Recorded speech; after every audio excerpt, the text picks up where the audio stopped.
Hello, എന്തൊക്കെയുണ്ട് വിശേഷം? എല്ലാവർക്കും സുഖമല്ലേ? അപ്പോൾ ഇന്ന് ഞാൻ സംസാരിക്കാൻ പോകുന്ന ഒരു ടോപ്പിക്ക് ഇന്റർനാഷണൽ നഴ്സസ് റിക്രൂട്ട്മെന്റ് എന്നുള്ളതാണ് കേട്ടോ. ഈ NHS റിലേറ്റഡ് ആയിട്ടുള്ള കണ്ടന്റുകൾ ചെയ്യുന്നോണ്ടായിരിക്കും എനിക്ക് ഒരുപാട് മെസ്സേജുകൾ വന്നു ഈ നഴ്സസ് റിക്രൂട്ട്മെന്റ് എന്നാ സ്റ്റാർട്ട് ചെയ്യാന്ന് അറിയുമോന്ന് ചോദിച്ചുകൊണ്ട്. പക്ഷെ ആ മെസ്സേജുകൾക്കും കമന്റുകൾക്കും ഒന്നും ഞാൻ റിപ്ലൈ കൊടുത്തില്ല. അതിന്റെ മെയിൻ കാരണം ഞാൻ നഴ്സ് ബാക്ക്ഗ്രൗണ്ടിൽ നിന്ന് വരുന്ന ഒരാളല്ല. അപ്പോൾ ആ ഒരു ഗ്രൗണ്ട് ഇല്ലാത്തതുകൊണ്ട് തന്നെ ഇതിനെക്കുറിച്ച് ഡീറ്റെയിൽ ആയിട്ട് സംസാരിക്കണം എന്നുണ്ടെങ്കിൽ എനിക്ക് ആരോടെങ്കിലും ഒക്കെ ഒന്ന് ചോദിച്ച് കുറച്ചും കൂടെ ഇൻഫർമേഷൻ ഇതിനെക്കുറിച്ച് കളക്ട് ചെയ്തിട്ട് സംസാരിക്കാം എന്ന് തോന്നി. അതുകൊണ്ടാണ് ഞാൻ അതിനൊന്ന് റിപ്ലൈ ഒന്ന് കൊടുക്കാണ്ടിരുന്നത്. അപ്പോൾ എനിക്കറിയാം ഇപ്പൊ നാട്ടിലൊക്കെ ആണെങ്കിലും ഒത്തിരി പേര് OET ഒക്കെ കഴിഞ്ഞിട്ടിരിക്കുന്നവരുണ്ട്, ഇന്റർവ്യൂസിന് വെയിറ്റ് ചെയ്തിരിക്കുന്നവരുണ്ട്, അതല്ലെന്നുണ്ടെങ്കിൽ OET പ്രിപ്പയർ ചെയ്തിരിക്കുന്നവരുണ്ടാവും. ഇവരുടെ എല്ലാം ഇപ്പോഴത്തെ ഒരു മെയിൻ ടെൻഷൻ എന്ന് പറയുന്നത് എന്നിനി ഒരു മാസ് റിക്രൂട്ട്മെന്റ് ഉണ്ടാകും, അല്ലെങ്കിൽ എന്നിനി പ്രോപ്പറായിട്ട് ഇന്റർവ്യൂസ് നടക്കും എന്നുള്ളതാണ്.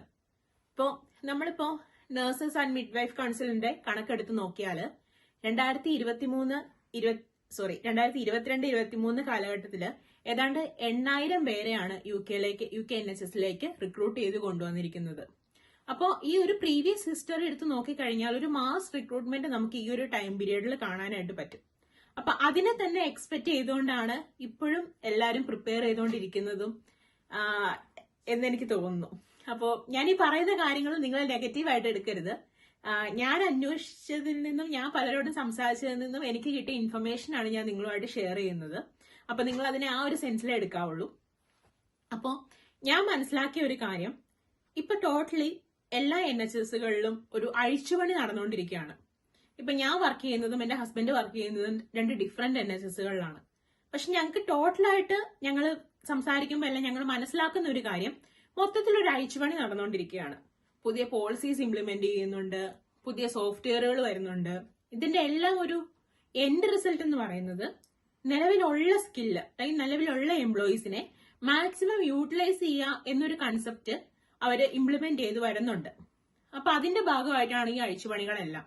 ഒരു ഉദാഹരണം പറയുവാണെങ്കിൽ, ഇപ്പോ ഒരു ഡിപ്പാർട്ട്മെന്റിൽ 5 പേര് വർക്ക് ചെയ്യുന്നുണ്ടെന്ന് വിചാരിക്കും. അതിൽ ചിലപ്പോൾ ആ ഡിപ്പാർട്ട്മെന്റിനെ 4 പേര് വെച്ച് റൺ ചെയ്യാൻ പറ്റുമായിരിക്കും. അതിൽ ഒരാൾ റിട്ടയർ ആയി പോവുകയാണെങ്കിൽ ആ റിട്ടയർ ആയ ഒരാൾ പോകുന്ന കൂട്ടത്തിൽ ആ പോസ്റ്റും കൂടെ ഇല്ലാതാകുന്ന ഒരു ട്രെൻഡ് ഇപ്പോൾ ഈയിടെ അടുത്തായിട്ട് കണ്ടുവരുന്നുണ്ട്. പല പോസ്റ്റുകളും ഇല്ലാതാവുന്നു, പുതിയ പല പോസ്റ്റുകളെ അവര് ക്രിയേറ്റ് ചെയ്തുകൊണ്ട് വരുന്നു. അപ്പൊ ടോട്ടലി ഒരു അഴിച്ചുപണി നടന്നുകൊണ്ടിരിക്കുകയാണ്. പിന്നെ അതുപോലെ ഇവിടെ നടക്കുന്ന വേറൊരു കാര്യം, ഇപ്പൊ ഞാനിപ്പോ അഡ്മിനിസ്ട്രേഷനിലാണ് വർക്ക് ചെയ്തുകൊണ്ടിരിക്കുന്നത്. ഒരു 2 വർഷം വർക്ക് ചെയ്തുകൊണ്ട് കഴിഞ്ഞതിന് ശേഷം എനിക്ക് തോന്നുകയാണ് പതുക്കെ ഓക്കെ, എനിക്ക് നഴ്സിംഗിൽ ഒരു ബെറ്റർ ഓപ്പർച്യൂണിറ്റി കിട്ടും, അല്ലെങ്കിൽ എനിക്ക് നഴ്സിംഗിൽ നല്ലൊരു കരിയർ ഉണ്ടാക്കാൻ പറ്റും. അങ്ങനെ തോന്നിക്കഴിഞ്ഞാൽ അടുത്ത സ്റ്റെപ്പ് എന്ന് പറയുന്നത് ഞാൻ നഴ്സിംഗിലേക്ക് സ്വിച്ച് ചെയ്യാനുള്ള കാര്യങ്ങൾ നോക്കുക എന്നുള്ളതാ. ഒരു വേക്കൻസി വരുമ്പോൾ മീൻസ് പല ട്രസ്റ്റുകളും അതിന് വില്ലിംഗ് ആണെന്നതാണ് കേട്ടോ.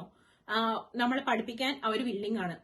പ്രത്യേകിച്ച് മിഡ് വൈഫ് നഴ്സിംഗ് കോഴ്സുകളൊക്കെ പ്രിപ്പയർ ചെയ്യിക്കാനായിട്ട് അവർ തയ്യാറാണ്. ഇപ്പൊ എന്റെ ഒരു കൊളീഗ്, അവർക്ക് നഴ്സിംഗിൽ ഇൻട്രസ്റ്റ് തോന്നിയത് 40-ാമത്തെ വയസ്സിലാണ്.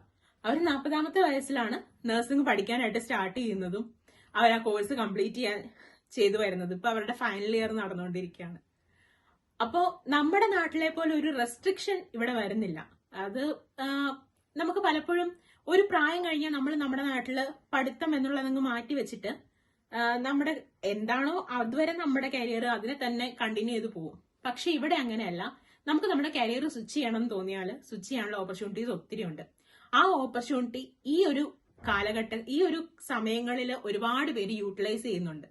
പ്രത്യേകിച്ച് ഇപ്പൊ പഠിച്ചിറങ്ങി വരുന്ന അല്ലെങ്കിൽ നമ്മുടെയൊക്കെ ഇപ്പൊ എന്റെയൊക്കെ പ്രായമുള്ള ആൾക്കാരൊക്കെ ഒത്തിരി പേര് അവരുടെ പ്രൊഫഷൻ ഇപ്പൊ ചിലപ്പോ അഡ്മിനിസ്ട്രേഷൻ ആയിരുന്നിരിക്കാം, ചിലപ്പോ ഫെസിലിറ്റീസിൽ വർക്ക് ചെയ്തുകൊണ്ടിരിക്കുന്ന ആളുകളായിരിക്കാം. അവർക്കൊക്കെ ഒരു ചേഞ്ച് വേണമെന്ന് തോന്നിക്കഴിഞ്ഞാൽ അവർ ഓട്ടോമാറ്റിക്കലി ഇതിലേക്ക് സ്വിച്ച് ചെയ്യുന്നു, നഴ്സിംഗിലേക്ക് സ്വിച്ച് ചെയ്യുന്നു. അതിനെ ട്രസ്റ്റുകൾ പലതും സപ്പോർട്ട് ചെയ്യുന്നു. അങ്ങനെ ഒരു കാഴ്ച കാണുന്നുണ്ട്. ഞാൻ പറഞ്ഞു വന്നത്, ഇവിടെ നിലവിലിപ്പോ ഉള്ള എംപ്ലോയീസിന് തന്നെ ഇതിന് വില്ലിംഗ് ആണെന്നുണ്ടെങ്കിൽ പഠിപ്പിക്കാനായിട്ട് പല ട്രസ്റ്റുകളും തയ്യാറാവുന്നുണ്ട്. ചിലപ്പോൾ കെയറായിട്ട് വർക്ക് ചെയ്യുന്നവരായിരിക്കും, ചിലപ്പോൾ അഡ്മിനിസ്ട്രേഷനിൽ വർക്ക് ചെയ്യുന്നവരായിരിക്കും. അങ്ങനെ ഒരുപാട് റിക്രൂട്ട്മെന്റുകൾ ഇന്റേണലി ഇവിടെ നടക്കുന്നുണ്ട്. അപ്പൊ അങ്ങനെ വേക്കൻസികൾ കുറെ ഫില്ലായി പോകുന്നുണ്ട്. പിന്നെ എനിക്ക് തോന്നുന്ന ഒരു കാര്യം, നമ്മൾ കോവിഡ് കഴിഞ്ഞിട്ട് നടന്ന ഒരു മാസ് റിക്രൂട്ട്മെന്റ് ആ ഒരു റിക്രൂട്ട്മെന്റ് അതേ ഒരു പാറ്റേണിൽ ഇനി ഉണ്ടാകും എന്ന് നമ്മൾ പ്രതീക്ഷിച്ചിരിക്കുന്നത് മണ്ടത്തരമാണെന്ന് എനിക്ക് തോന്നുന്നു. കാരണം ഇപ്പോഴത്തെ ലേബർ ഗവൺമെന്റിന്റെ പോളിസിയും ഇപ്പോഴത്തെ ട്രസ്റ്റുകളിൽ വരുന്ന പുതിയ പോളിസീസും എല്ലാം കമ്പയർ ചെയ്ത് നോക്കുമ്പോൾ നമുക്ക് മനസ്സിലാവുന്ന ഒരു കാര്യം, മാക്സിമം ഇന്റർനാഷണൽ റിക്രൂട്ട്മെന്റ് കുറയ്ക്കാനായിട്ടും പലരും ശ്രമിക്കുന്നുണ്ട്. ഇല്ലെന്നല്ല കേട്ടോ ഞാൻ പറയുന്നത്, റിക്രൂട്ട്മെന്റ് നടക്കുന്നില്ല എന്നല്ല പറയുന്നത്, കുറയ്ക്കാനായിട്ടുള്ള ശ്രമങ്ങൾ നടക്കുന്നുണ്ട്. ഇവിടെ ഉള്ളവരെ തന്നെ ട്രെയിൻ ചെയ്യിക്കാൻ, അവരുടെ സ്കിൽ ഇംപ്രൂവ് ചെയ്യിക്കാനുള്ള ശ്രമങ്ങളാണ് കൂടുതൽ നടക്കുന്നത്. അതിന്റെ ഭാഗമായിട്ടാണ് ഈ ട്രസ്റ്റുകളിലെല്ലാം ഈ അഴിച്ചുപണികൾ നടക്കുന്നതെന്നാണ് എനിക്ക് പേഴ്സണലി മനസ്സിലായ ഒരു കാര്യം. അപ്പോൾ അങ്ങനെ കുറെ മാറ്റങ്ങൾ വരുന്നത് കൊണ്ട് അതിന്റെ എല്ലാം പാർട്ടായിട്ടാണ് ഈ റിക്രൂട്ട്മെന്റുകൾ പതിയെ കുറഞ്ഞുകൊണ്ടിരിക്കുന്നത്. പിന്നെ ഇന്ത്യയിൽ നിന്നുള്ള നഴ്സസ് റിക്രൂട്ട്മെന്റിനെ മാത്രം ഫോക്കസ് ചെയ്ത് സംസാരിക്കുകയാണെങ്കിൽ ഇപ്പം പൊതുവെ നമ്മുടെ കൊളീഗ്സിനോടൊക്കെ സംസാരിക്കുമ്പോൾ നമുക്ക് മനസ്സിലാവുന്ന ഒരു കാര്യം, ഇപ്പൊ ഇന്ത്യയിൽ നിന്ന് കൊണ്ടുവരുന്ന ഒരു നഴ്സ് ഇവിടെ നിൽക്കുന്നതിനേക്കാൾ കൂടുതൽ കാലം ചിലപ്പോൾ ഫിലിപ്പീൻസിൽ നിന്ന് വരുന്നവർ നിൽക്കുന്നുണ്ടാവും, അല്ലെങ്കിൽ അതുപോലെയുള്ള സ്ഥലങ്ങളിൽ നിന്നൊക്കെ വരുന്നവര് അതിലും കൂടുതൽ കാലം ആ ട്രസ്റ്റിന് വേണ്ടി നിൽക്കുന്നുണ്ടാവും. ഞാൻ പറഞ്ഞു വന്നത്, നമ്മളിപ്പോ 2 വർഷം 3 വർഷമൊക്കെ UK വർക്ക് ചെയ്ത് കഴിഞ്ഞിട്ട് പതിയെ ഓസ്ട്രേലിയയിലേക്ക് അല്ലെങ്കിൽ ന്യൂസിലാൻഡിലേക്കൊക്കെ സ്വിച്ച് ചെയ്ത് പോകുന്ന ഒരു ട്രെൻഡ് ഉണ്ടായിരുന്നു ഈ ഒരു 2-3 വർഷങ്ങളിലായിട്ട്. അപ്പോൾ ആ വേക്കൻസീസ് ഫില്ല് ചെയ്യാൻ വരുന്ന ചിലപ്പോൾ ഫിലിപ്പീനീസ് ആയിരിക്കും, അല്ലെങ്കിൽ റൊമേനിയൻസ് ആയിരിക്കും. അപ്പൊ അവരൊക്കെ അങ്ങനെ ഇട്ടേട്ട് പോവാതെ ലോങ് ടൈമിലേക്ക് ഇവിടെ സ്റ്റിക്ക് ഓൺ ചെയ്ത് നിൽക്കുന്നുണ്ട്. അപ്പൊ നമുക്കറിയാം, ഒരു ട്രസ്റ്റ് ഒരു നഴ്സിനെ കൊണ്ടുവരാൻ വേണ്ടിയിട്ട് ചെലവാക്കുന്നത് ഏതാണ്ട് 10,000 തൊട്ട് 12,000 പൗണ്ട് വരെയാണ്. അപ്പൊ അത്രയും എമൗണ്ട്, ഒരു മാസം എമൗണ്ട് സ്പെൻഡ് ചെയ്തിട്ടാണ് ഒരു ഇന്റർനാഷണൽ റിക്രൂട്ട്മെന്റ് നടത്തുന്നത്. അപ്പൊ ഒരു ലോങ് ടൈമിലേക്ക് നിൽക്കുന്നവരെ ആയിരിക്കുമല്ലോ അവർ കൂടുതലും പ്രിഫർ ചെയ്യുന്നത്. ഇതൊന്നും ഒരു ഒഫീഷ്യൽ ഇൻഫർമേഷൻ അല്ല കേട്ടോ. ഒരു സൈറ്റിൽ നമുക്ക് ഇതൊന്നും കാണാൻ പറ്റത്തില്ല. നമ്മൾ അവിടെ സംസാരിക്കുമ്പോൾ നമുക്ക് കിട്ടുന്ന കുറെ ന്യൂസസ് ഉണ്ടാവുമല്ലോ, അതാണ് ഞാൻ നിങ്ങളുമായിട്ട് ഷെയർ ചെയ്യുന്നത്. ഒഫീഷ്യലി ഞാൻ ഒരു ഇൻഫർമേഷൻ നിങ്ങൾക്ക് തരാൻ പറ്റുമോ എന്ന് അറിയാൻ വേണ്ടിയിട്ട് ഞാൻ അത്യാവശ്യ സോഴ്സുകളെല്ലാം റെഫർ ചെയ്തിരുന്നു. പക്ഷെ എല്ലാ സോഴ്സിലും നമുക്ക് കാണാൻ പറ്റുന്നതും ആക്റ്റീവ് ആയിട്ടുള്ള ഇന്റർനാഷണൽ റിക്രൂട്ട്മെന്റ് നടക്കുന്നുണ്ട് എന്ന് തന്നെയാണ്. ഈവൻ നമ്മൾ നഴ്സസ് ആൻഡ് മിഡ്വൈഫ് കൗൺസിലിന്റെ ഡേറ്റ എടുത്ത് ചെക്ക് ചെയ്താൽ പോലും ഇതുവരെ തുടർന്ന് വന്നിരുന്ന ഒരു ട്രെൻഡ്, ഇപ്പൊ മുന്നത്തെ വർഷങ്ങളിൽ 6,000 ആയിരുന്നു, പിന്നെ 8,000 ആയി. അപ്പൊ ഈ ഒരു ട്രെൻഡ് ഇനിയും കണ്ടിന്യൂ ചെയ്യുമെന്നാണ് അവിടെ പോലും പറയുന്നത്. ഒഫീഷ്യലി എവിടെയും റിക്രൂട്ട്മെന്റ് കുറച്ചുവെന്നോ റിക്രൂട്ട്മെന്റ് നിർത്തുവാണെന്നോ അങ്ങനെ ഒരു ഇൻഫർമേഷനേ ഇല്ല. ഞാൻ പല സോഴ്സുകളും ഞാൻ റെഫർ ചെയ്തു. എനിക്കൊരു പ്രോപ്പർ ഇൻഫർമേഷൻ നിങ്ങൾക്ക് തരണം എന്നുണ്ടായിരുന്നു. അതിനുവേണ്ടി ഒത്തിരി സോഴ്സുകൾ ഞാൻ റെഫർ ചെയ്തതാണ്. എവിടെയും ഒരു നെഗറ്റീവ് ന്യൂസ് ഞാൻ കണ്ടില്ല കേട്ടോ. അപ്പൊ ഇതൊക്കെയാണ് ഇവിടെ ഉള്ളിൽ നടന്നുകൊണ്ടിരിക്കുന്ന കാര്യങ്ങൾ. ഇതൊക്കെ ഞാൻ ജസ്റ്റ് എല്ലാവരോടും ഒന്ന് സംസാരിച്ച ടൈമിൽ ഇതിനു വേണ്ടി മാത്രം സംസാരിച്ച സമയങ്ങളിൽ നിന്ന് എനിക്ക് കിട്ടിയ ഇൻഫർമേഷനാണ് ഞാൻ നിങ്ങളോട് ഷെയർ ചെയ്തുകൊണ്ടിരിക്കുന്നത്. അപ്പോൾ ഇതിനൊക്കെ അർത്ഥം നിങ്ങളിപ്പോ പഠിച്ചുകൊണ്ടിരിക്കുന്നവരാണെങ്കിൽ, OETക്ക് പ്രിപ്പയർ ചെയ്തുകൊണ്ടിരിക്കുന്നവരാണെങ്കിൽ അത് നിർത്തിയിട്ട് വേറെ എന്തെങ്കിലും ചെയ്യുക, അങ്ങനെയൊന്നും അല്ല കേട്ടോ. നിങ്ങൾ എന്തിനാണോ ഫോക്കസ് ചെയ്തുകൊണ്ടിരിക്കുന്നത് അതിനെ തന്നെ ഫോക്കസ് ചെയ്യാം. പക്ഷെ നമ്മൾ റിയാലിറ്റി എപ്പോഴും അക്സെപ്റ്റ് ചെയ്യേണ്ട ഒരു കാര്യമല്ലേ.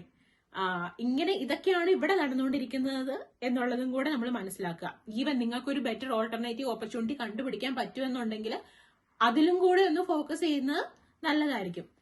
അതുപോലെ ഇപ്പോൾ OET ഒക്കെ പഠിച്ചുകൊണ്ടിരിക്കുന്നവരാണെങ്കിൽ ഇതൊന്നും കേട്ട് ഡിമോട്ടിവേറ്റ് ആവേണ്ട കാര്യമില്ല. പ്രത്യേകിച്ച് OET IELTS പോലെയുള്ള കാര്യങ്ങളൊക്കെ നമ്മൾ പഠിക്കുമ്പോൾ നമ്മൾ ആ ഒരു ടച്ച് വിട്ടുപോയി കഴിഞ്ഞാൽ പിന്നെ നമുക്ക് അതിനെ ഒന്ന് തിരിച്ചെടുക്കുക എന്ന് പറയുന്നത് നല്ല പാടായിരിക്കും. അപ്പൊ നിങ്ങൾ അതിൽ തന്നെ ഫോക്കസ് ചെയ്തുകൊണ്ട് പോവുക. ബട്ട് ഇങ്ങനെ കുറെ കാര്യങ്ങൾ ഇതിന്റെ ഒരു മറുവശം ഇതാണെന്നുള്ള കാര്യം കൂടി ഒന്ന് അക്സെപ്റ്റ് ചെയ്തിട്ട് ഈവൻ നിങ്ങൾക്ക് ഒരു ഓൾട്ടർനേറ്റീവ് ഓപ്പർച്യൂണിറ്റി കണ്ടുപിടിക്കാൻ പറ്റുമെങ്കിൽ അതൊരു നല്ല കാര്യമായിരിക്കില്ലേ. പറയാനുള്ള ഒരു കാര്യം, പണ്ട് കാലങ്ങളിലേക്ക് അപേക്ഷിച്ച് നോക്കുമ്പോൾ ഇപ്പൊ ഒത്തിരി പേര് ഇവിടെ തന്നെ നഴ്സിംഗ് പഠിക്കുന്നുണ്ട് കേട്ടോ. ഒത്തിരി സ്റ്റുഡൻസ് ഇവിടെ തന്നെ പാസ് ഔട്ട് ആവുന്നുണ്ട്. അപ്പം എപ്പോഴും നമ്മൾ കൂടുതൽ പ്രിഫറൻസ് കൊടുക്കുക ഇവിടെ ഉള്ളവർക്ക് തന്നെ ആയിരിക്കുമല്ലോ. അത് കഴിഞ്ഞിട്ടല്ലേ നമ്മൾ ഒരു ഇന്റർനാഷണൽ റിക്രൂട്ട്മെന്റിനെ കുറിച്ച് ചിന്തിക്കുള്ളൂ. അപ്പൊ അങ്ങനെ ഒരു കാര്യം കൂടെ ഉണ്ട്. പിന്നെ അതുപോലെ നിങ്ങൾക്ക് പറ്റുന്ന വേറൊരു കാര്യം എന്ന് പറഞ്ഞാൽ, ഇപ്പൊ ഒത്തിരി ട്രസ്റ്റുകൾ സ്കോളർഷിപ്പുകൾ പ്രൊവൈഡ് ചെയ്തു എല്ലാം കുറെ സ്റ്റഡി ഓപ്പർച്യൂണിറ്റിയും കൂടെ മുന്നോട്ട് വെക്കുന്നുണ്ട്. അപ്പൊ നിങ്ങൾക്ക് താല്പര്യമുള്ളവരാണെന്നുണ്ടെങ്കിൽ ഈ ഒരു ഭാഗം താമസമാണ് അല്ലെങ്കിൽ ഇത് ഇച്ചിരി പാടാന്നൊക്കെ തോന്നിക്കഴിഞ്ഞാൽ നിങ്ങൾക്ക് അങ്ങനെ ഒരു ഓപ്ഷൻ കൂടി മാറി ചിന്തിക്കാവുന്നതാണ്. ഇപ്പൊ നിങ്ങൾ നോക്കിക്കഴിഞ്ഞ നെറ്റിലൊക്കെ നിങ്ങൾ ഓരോ യൂണിവേഴ്സിറ്റീസ് എടുത്ത് സെർച്ച് ചെയ്ത് കഴിഞ്ഞാൽ നിങ്ങൾക്ക് തന്നെ കണ്ടുപിടിക്കാൻ പറ്റും. അതെല്ലാം ഒരുപാട് സ്റ്റഡി ഓപ്പർച്യൂണിറ്റീസ് അല്ലെങ്കിൽ റിസർച്ച് ഓപ്പർച്യൂണിറ്റീസ് കൊടുക്കുന്നുണ്ട്. അപ്പോൾ ഇനിയും പഠിക്കാൻ താല്പര്യമുള്ളവരൊക്കെ ആണെങ്കിൽ അങ്ങനെയുള്ള ഓപ്പർച്യൂണിറ്റിയും കൂടെയൊക്കെ ഒന്ന് കൺസിഡർ ചെയ്താൽ നല്ലതായിരിക്കും. അപ്പൊ ഇതൊക്കെയാണ് ഈ ഒരു ടോപ്പിക് റിലേറ്റ് ചെയ്ത് എനിക്ക് പറയാനുള്ളത്. എന്തെങ്കിലും ഒരു ഒഫീഷ്യൽ ഇൻഫർമേഷൻ എനിക്ക് കിട്ടുവാണെന്നുണ്ടെങ്കിൽ ഞാനത് ഈ വീഡിയോയുടെ താഴെ കമന്റ് ആയിട്ടോ അല്ലെങ്കിൽ റീലായിട്ടോ ഒക്കെ നിങ്ങളെ അറിയിച്ചോളാം. ഇതാണ് എനിക്ക് ഇതിനെ കുറിച്ച് പറയാനുള്ളത്. ഞാൻ പറഞ്ഞല്ലോ, ഞാൻ ഇതിന്റെ ഉള്ളിൽ ഇന്റേണലി സംസാരിച്ചപ്പോൾ എനിക്ക് മനസ്സിലായ കുറച്ച് കാര്യങ്ങൾ ഞാൻ നിങ്ങളോട് ഷെയർ ചെയ്തെന്നേ ഉള്ളൂ. ഇതിനെ ആരും നെഗറ്റീവായിട്ട് എടുക്കണ്ട. അപ്പൊ ഇത്രയേ ഉള്ളൂ. അടുത്തൊരു വീഡിയോ ആയിട്ട് കാണുന്നത് വരെ ബൈ ബൈ.